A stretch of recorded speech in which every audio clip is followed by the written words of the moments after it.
Hi hello I'm doctor Niloufer అండి. నేను యూట్యూబ్లో హెల్త్ గురించి, లైఫ్ స్టైల్ గురించి అండ్ మోటివేషన్ గురించి చాలా వీడియోస్ చేశాను. ఇంతకుముందు మీరు నా వీడియోస్ చూడకపోతే వెంటనే చూడండి అండ్ లైక్ చేసి ఖచ్చితంగా సబ్స్క్రైబ్ చేసుకోండి. ఇవాళ మన టాపిక్ అయితే ఫైబ్రోమయాల్జియా గురించి. మరి ఈ ఫైబ్రోమయాల్జియా అంటే ఏంటో మనం ఇప్పుడు తెలుసుకుందాం. మామూలుగా మన శరీరంలో కొన్ని లిగమెంట్స్, టెండాన్స్ అని ఉంటాయన్నమాట. అవి ఏం చేస్తాయి? ఎముకల్ని, కండరాల్ని పట్టి ఉంచుతాయి. లిగమెంట్స్, టెండాన్స్, తర్వాత కండరాలు, ఇవన్నీ కూడా ఈ ఫైబ్రోమయాల్జియాలో ఎఫెక్ట్ అవుతాయి. అంటే వీటిలో నొప్పి, స్టిఫ్నెస్, నొప్పి, బిగుసుకుపోవటము అనేది ఈ కండరాల్లో, లిగమెంట్స్లో, టెండాన్స్లో జరుగుతుందన్నమాట. దానివల్ల వాళ్ళకి కొన్ని చోట్ల నొక్కినప్పుడు నొప్పి ఉంటుంది అనమాట. వాటిని ట్రిగ్గర్ పాయింట్స్ ఆఫ్ ఫైబ్రోమయాల్జియా అంటాము.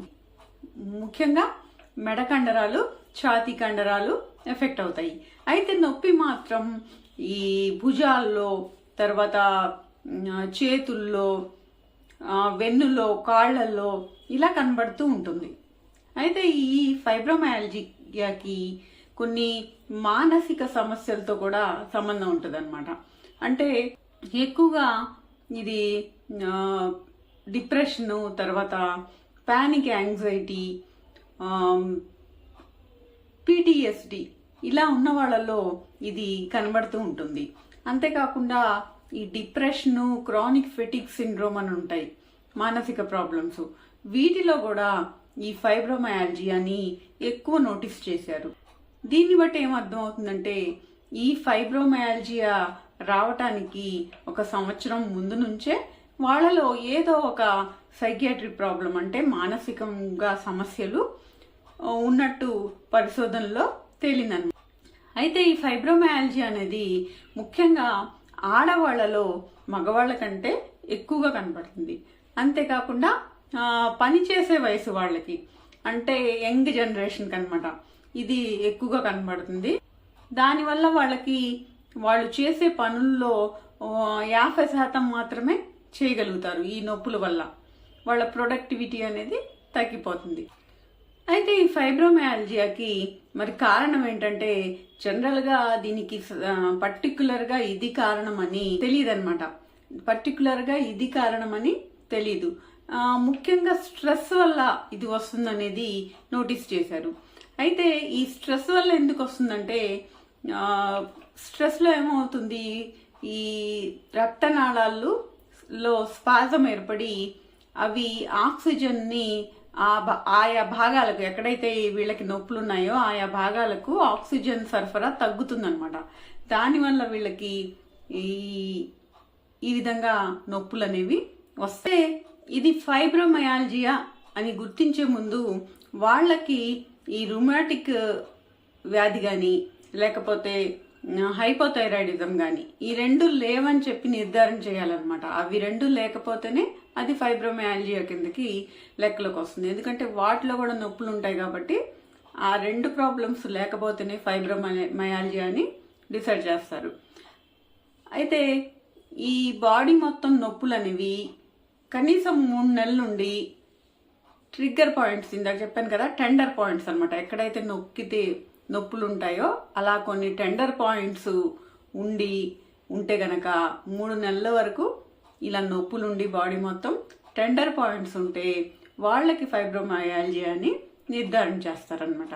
ఇవి కాక అలసట, నీరసం, తర్వాత కాన్సన్ట్రేషన్ లేకపోవటము, నిద్రలో మార్పులు, కండరాల బలహీనత, నిద్ర పట్టకపోవటము, ఇలాంటి అన్ని లక్షణాలు కూడా ఈ ఫైబ్రోమయాల్జియాలో ఉంటాయి. అయితే ట్రీట్మెంట్ దగ్గరకు వస్తే ఏంటంటే ఎక్కువగా యాంటీ డిప్రెసెంట్ మందులు ఈ ఫైబ్రోమయాల్జియాలో పనిచేస్తాయి. మామూలుగా అయితే ఈ ప్రీగాబాలిన్ లాంటి మందులు ఉపయోగపడతాయి. అంతేకాకుండా కొన్ని రకాలైన నొప్పి బిళ్ళలు, తర్వాత ఈ ఎస్ఎన్ఆర్ఐలు, అంటే డులాక్సిటిన్ అనే ఒక ఎస్ఎన్ఆర్ఐ, ఇది చాలా మందిలో మంచి రెస్పాన్స్ కూడా కనబడింది. అయితే ట్రిగ్గర్ పాయింట్స్ ఉంటాయి కదా, వాటిని మసాజ్ చేయడం ద్వారా కూడా ఈ ఫైబ్రోమయాల్జియాని తగ్గించవచ్చు. అంతేకాకుండా ఈ సైకోథెరపీ అనేది తీసుకోవటం వల్ల కూడా దీంట్లో కొంచెం రిలీఫ్ ఉంటుంది. ఈ ఫైబ్రోమయాల్జియాలో ఎలాంటి ఆహారం తీసుకోవాలి అంటే వీళ్ళు కూరగాయలు, తర్వాత ఆకుకూరలు, కొన్ని రకాల పళ్ళు, గింజ ధాన్యాలు, కొన్ని కొవ్వు ఉండే కొన్ని రకాల చేపలు తింటే మంచిదన్నమాట. అయితే వీళ్ళు గ్లూటెన్కి సంబంధించిన పదార్థాలు అంటే గోధుమలు, బార్లీ ఇలాంటివి తినకూడదు. అంతేకాకుండా ఎర్రగా ఉండే మాంసము తినకూడదు. తర్వాత పాల పదార్థాలు చాలా లిమిటెడ్గా తీసుకుంటే మంచిదన్నమాట. అయితే ఎక్కువగా వెజిటేరియన్ డైట్ తీసుకుంటే ఈ ఫైబ్రోమయాల్జియాలో ఉపయోగం ఉంటుంది. ఎక్కువగా ఆకుపచ్చని ఆకుకూరలు, తర్వాత బ్రోకోలీ ఇలాంటివి ఎక్కువగా తీసుకోవాలి. అయితే అవసరమైతే వీళ్ళు వైటమిన్ డి సప్లిమెంట్స్ కూడా తీసుకోవాల్సి ఉంటుంది. తర్వాత వీళ్ళు ముఖ్యంగా ఏంటంటే మూడుని బాగా ఉంచుకునేటట్లు, హ్యాపీగా ఉండేటట్లు చూసుకుంటే వీళ్ళకి ఫైబ్రోమయాల్జియా అనేది తొందరగా తగ్గుతుంది. మరి మీకు ఈ టాపిక్ నచ్చితే వెంటనే లైక్ చేసి షేర్ చేయండి. ఏమైనా డౌట్స్ ఉంటే కామెంట్ రూపంలో తెలియజేయండి. అండ్ సబ్స్క్రైబ్ చేసుకొని నోటిఫికేషన్ ఆన్ చేసుకుంటే ఇలాంటి మరిన్ని మంచి వీడియోస్ మీరు చూడగలుగుతారు. And thank you for watching. మరొక వీడియోలో మళ్ళీ కలుద్దాం.